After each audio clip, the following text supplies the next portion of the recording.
Պարոն Վերմիշյանի գործը մենք հենց ստանձնելուց, այսինքն որպես վստահորդ ունենալու պահից սկսած, մենք գործ ուսումնասիրելով հասկացանք, որ միջև Սահմանադրական դատարանի որոշման կայացումը չի կարող ցանկացած անձ ենթարկվել կամ որպես այդպիսին լինել պատասխանող հակակոռուպցիոն գործընթացներում, հետևաբար մենք բազմիցս միջև Սահմանադրական դատարանի որոշման կայացումը ասել ենք եւ կայացրել ենք, որ անձը պետք է որևիցե ձևով պաշտոն զբաղեցրած լինի, որպեսզի հետաքրքիր լինի այլ վերջինիս գույքը դատախազության կողմից կամ ինչ որ հետևի հանցանքին եւ հենց այդ քաղաքացիական գործի շրջանակում ընթացքում մենք բազմիցս միջև Սահմանադրական դատարանի այդ բեկումնային որոշման կայացումը բազմիցս դրա մասին եւ հայտնել ենք դատարանում եւ պաշտոնական մեր դիրքորոշումներում եւ հանրության մեջ հայտնել ենք այդ դիրքորոշումը։ Այդ դատական գործընթացի ընթացքում հենց այդ որոշման կայացումից հետո ըստ էության հաստատվեց նաեւ մեր դիրքորոշումը, որ այո, ապօրինի ծագում ունեցող գույքը պետք է ենթարկվի ուսումնասիրության, բացառապես այն դեպքերում, երբ որ դա հետևում է անձի պաշտոնին, պաշտոնը ստանձնելուց հետո եւ որից ձևով կապակցված լինի կատարված հանցանքի հետ։ Գործը ստանձնելուց հետո հասկացանք, որ ըստ էության դատախազության կողմից հաշվարկ, այսպես ասած,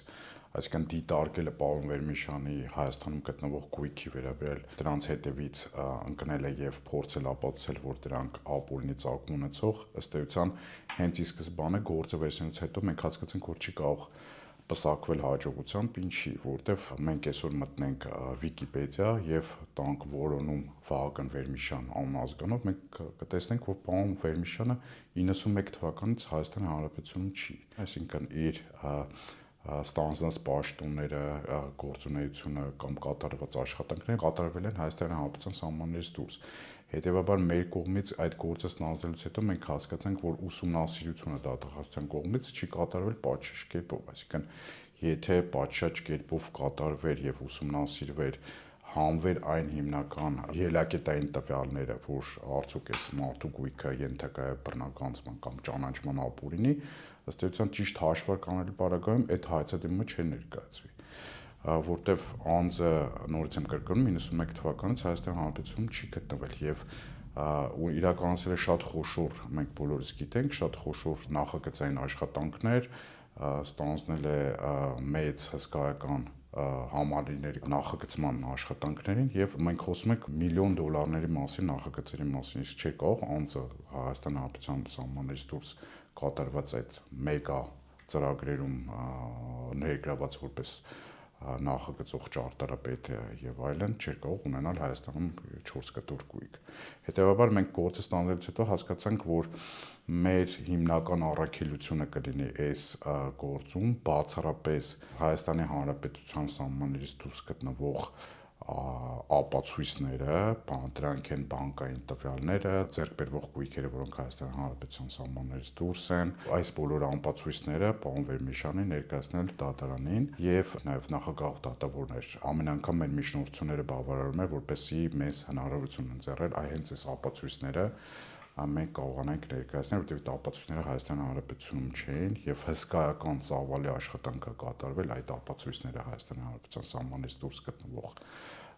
բանկերից, պետական մարմիններից, կադաստրից, չգիտեմ, այլ երկրներից նաեւ այլ առևտրային բանկերից ներկայացնել, թարգմանել, վավերացնել եւ ներկայացնել Հայաստանի Հանրապետության այս դատարանը։ Հայցվորի, այսինքն դատախազության հիմնական ապօրինի գույքի ծագում ունեցող գործերում պետք է իրականացվի հիմնարար կասկածից անդին սկզբունքով, ինչ է դա նշանակում։ Մենք գտնում ենք, որ ցանկացած հայց, որը ներկայացում է ապօրինի ծագում ունեցող գույքի բռնականացման պահանջով, դատախազության կողմից նախ առաջինը պետք է դատարանում ապացուցվի, որ այդ գույքը ունի ապօրինի ծագում, նոր միայն դրանից հետո պատասխանողը փորձի հերքել, որ ոչ այդ ձեր կողմից վկայակոչված կամ բերված ապացույցները, որ դա ապօրինի ծագում ունեցող գույքը հերքվի։ Նման դիրքորոշում էր հայտնել Վենետիկյան հանձնաժողովը, որտեղ ըստ էության նույն մեր դիրքորոշումն էին ըստ էության վկայակոչում, որ այսինքն մեր դիրքորոշումը նույնն էր, որտեղ դատախազությունը այո պետք է առաջին ապացուցի այս քաղաքացիական գործերում, որ տվյալ անձի գույքը ապօրինի ծագում ունեցող, այնուր դրանից հետո ապացուցման պարտականությունը փոխանցվի պատասխանող կողմին հերքելու, որ ոչ այդ գույքը ապօրինի ծագում չունի։ Պարոն Վերմիշյանի գործը ըստ էության նախադեպային էր, դատարանները եւ կողմերը պետք է հետևեն նրան, որ այո, անձի գույքը, որի նկատմամբ այսօր ներկայացում են պահանջներ դատախազության կողմից, առաջինը պետք է հետևի պաշտոնը ստանձնելուց հետո եւ դրանից հետո կամ ենթադրել հանցագործությունից հետո եւ այնուհետեւ, այսինքն այս երկու սկզբունքներից մեկը պետք է լինի, իսկ դրանից հետո նաեւ պետք է դատախազության կողմից ապացուցվի, որ այդ գույքը ունի ապօրինի ծագում։ Նման գործերում միջազգային պրակտիկան ենթակա է ուսումնասիրության, քանի որ նույն Վերմիշյանի գործով մենք, ինչքան հիշում եմ, եվրոպական մեկ այլ երկրի կայացված որոշումը, որը նաև ուներ մարդու իրավունքների գծով եվրոպական դատարանի կողմից կայացված որոշումները ըստ էության որպես այդպիսին հենց սկզբունքները, որոնք արտացոլված են այդ որոշումներում, մենք նույնը վկայակոչում ենք հենց պարոն Վերմիշյանի գործում, այսինքն մենք ասում ենք ցանկացած անձ չի կարող ենթարկվել այդ ապօրինի ծագում ունեցող գույքի որպես պատասխանող, քանի որ պետք է լինեն որոշակի սկզբունքներ եւ նոր դրանից հետո անձի գույքը պետք է հետաքրքիր լինի ուսումնասիրության դատախազության կողմից։ Մենք չենք կարող դուրս գալ փողոց, գտնել ինչ-որ տեսնել մի անցորդը, ասել ձեր գույքը ենթակա ուսումնասիրության ապօրինի ծագում ունի եւ այլն եւ այլն։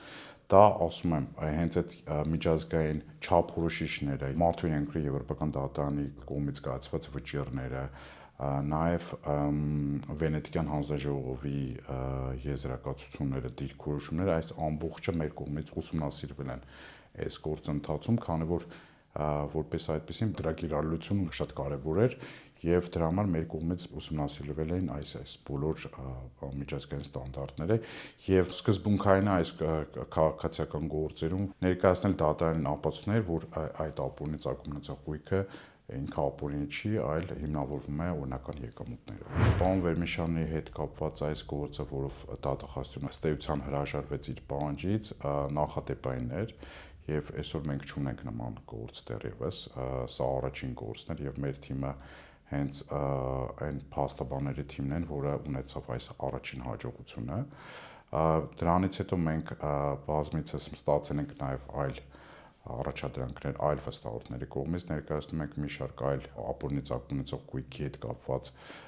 վստահորդների պաշտպանությունը։ Մեր դիրքորոշումն է հետևյալը, որ նախ առաջինը մենք փորձում ենք հավաքել այն ապացույցները եւ ներկայացնել դատարաններին որպես պաշտպանություն, որ դատախազության կողմից վկայակոչված ապօրինի ծագում ունեցող գույքը հիմնավորվի օրինական եկամուտներով։